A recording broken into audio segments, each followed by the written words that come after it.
right, Shannon, do you agree with the decision to go for 2? I was curious.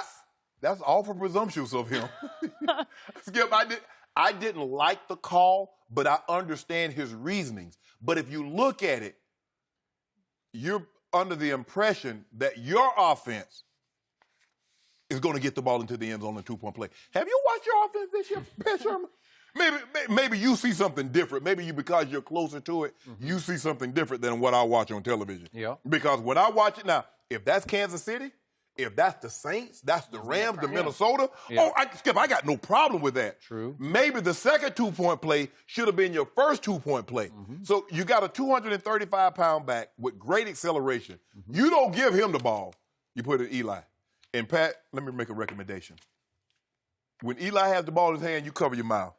Because you say throw it, and you wear your emotion on your sleeves, and people see that. We all saw that. So you need to, Eli, throw the every ball! Yep. That's what he needs to do. That was getting replayed. Skip, okay, what about the 4th and goal from the one that you didn't get? What if you kick the field goal there?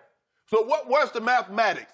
What you're using, what percentage, if you kick the field goal there, what was your percentage of winning the game then? I'm looking at him like, dude, I watch it, okay, on 3rd and 2. They don't hand the ball to Saquon coming down the hill, granted. They swing it to him 8 yards behind the line of scrimmage. 4 guys are out there. Like, they heard Pat Sherman call from the sideline. They're about to run a swing to Saquon. Let's be over there. Skip, this is ridiculous. I'm looking at some of the play calls. I'm like, I get why he did it, Skip, but under that scenario, you might as well just go for it on 4th down. Anything that's 4th and 2 or less, you might as well go for it. Because your offense, you're so inconsistent. See, he's basing it on, well, if we do this and this goes well. But if you look at the consistency of your offense, I don't know why you have confidence that you're going to be able to get in that situation when you have so much struggles moving the ball during the course of the game in all areas of the field. And then Eli, Skip, he got to make that throw to Odell. I mean, you got the safety. The safety is not. Not the 2-point throw. No, not the 2-point. But he had it for a touchdown. No, he did. You got to make that throw. He just missed him. He just missed. You got to make that, Skip. It's just like a standard football throw. Yes. It's just like you got to make that throw. It's a cover 2 throw. The safety doesn't want to get beat inside, so he's going to stay tight inside. Odell gives him a nice little shake. And so Eli, just put it on him.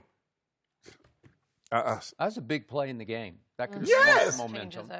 Because the shock of the whole night to me was the score of this game was 10-6 after 3 quarters. And I couldn't believe that Atlanta only had 10. And I couldn't believe that Eli and company only had 6 against the second to worst defense in pro football. Well, you look at the stats at the end of the night, you see why both teams are where they are. Okay. Eli had almost 400. So maybe I'm going to give Pat Shermer a little break here because his son is my quarterback at Vanderbilt University. But other than that, like everyone else, when he went for 2 at 20-12, I'm just like, what? What are you doing? Yes. It makes no sense. Just kick the point and make it 20-13. Play the odds. Now it's a 1-score game where you kick the next point and you tie the game. You know, you're the big underdog on the road. Okay, just play the percentages here.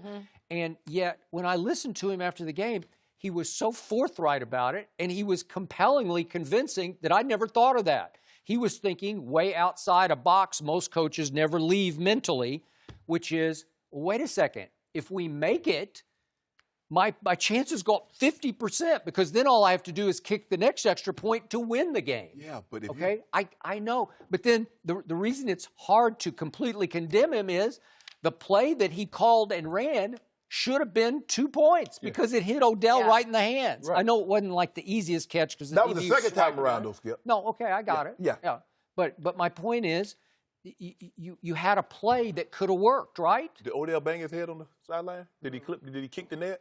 No. Did he hit the chalkboard? Okay, but he had 8 catches for 143. Okay, so he was happy. He got his numbers, right? He did get numbers. Huh? That's not Odell. All he cares about is winning, Skip. He doesn't care about his numbers. But here's the thing. Here's what I would give Pat Shermer. If he had the Ravens defense, if he had the Cowboys defense. Maybe. But do you realize? So what, Skip?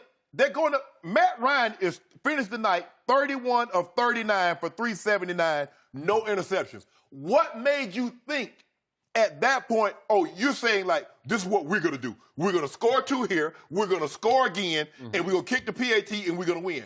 Okay, in the whole process of that, you know when you score, what do you have to do? Yep. Kick the ball off to the Falcons. What had you seen from your defense that made you think? Okay. So I still appreciate the mentality, the attack mentality when you've won one game all year. Like, why not try something new? But you know what, Skip? The bigger problem I have is that you went for it. You quarterback sneak twice from the 1 yard line. Okay. Do you know how much time you're going to waste with them to umpire? I don't know. That was on Eli, too. Right. Like Eli, he can be as slow with his decision-making as he is with his feet. Skip, who's the second pick in the draft? Saquon. He's in the backfield. Your 2-point play, he barrels right in. Skip, turn around, hand him the ball, let him get the ball in the end zone. You go 2 plays with Eli. You wasted 35 seconds right there. Because when you don't get it, by the time you get all those bodies up off you, you get lined up again. You do it again. Tick, tick, tick, tick, tick, tick, tick, tick, tick. Come on, Pat Sharpe. Give the ball. When have you ever known Eli to be the quarterback sneak guy? That's Tom Brady. Tom Brady's like one step, he's going over the top. Greatest quarterback sneaker ever. That's not a stat, but anyway, Skip. He is. You ruined everything. No, I don't. Yes, you opened the door. I'm just saying, I don't believe they should have run that play on trying to get the ball into the end zone. If you want to go for 2, but there's a lot of things you have to also factor in. Factor in how your defense is playing. Factor in how your offense has looked up until this point. You make it seem like Kansas City, because they're going up and down the field. Minnesota has a high-powered offense. New England has a high-powered offense. The Rams. Skip, that's not what you are. Eli's been inconsistent at best. It's hard for me to judge him last night. Yeah, he threw for almost 400. But he's going against the Falcons, who has the worst. They're actually worse than Kansas City defensively. Well, now they are. Yeah. So I don't really know how to judge what Eli actually did. I know he had some opportunities to get more yardage than what he should have left that game with at least 500 yards. So, to Saquon, and I'm going to say what I've said all along about him. The one place I differ with you on is I don't think you can trust running him between the tackles because he is not an every down banger type of back who can establish the run for you and get what's that? Behind that offensive line? You seen his offensive line? Okay, but I'm just saying I do this every game. He'll have one big run a game, and if I subtract the one big run, I always tell you I can do it every game they've played, but even off last night, he had one 15-yard run. If I take that away, on his other 13 carries, he had 28 total yards running the football. That's 2.2 a carry. He's going to have a lot of nuns and minus ones because that's who he is. But look at that offensive line. Look at Nate Solder. Well, Nate Solder was the left tackle on the market, right? But you know why he looked so good? Tom Brady's getting the ball out in under 2.5 seconds. Okay. That's not the Giants' offense, so Eli has to hold it. So that means he has to hold up a little. Skip, he looks garbage. You know that, I know that. I mean, McKinley just running by him left and right. Guys are bullying him. Guys are ripping him. Guys are dipping on him. I mean, he looks bad, Skip. That explains why. That's why Coach Belichick like, nah, we good.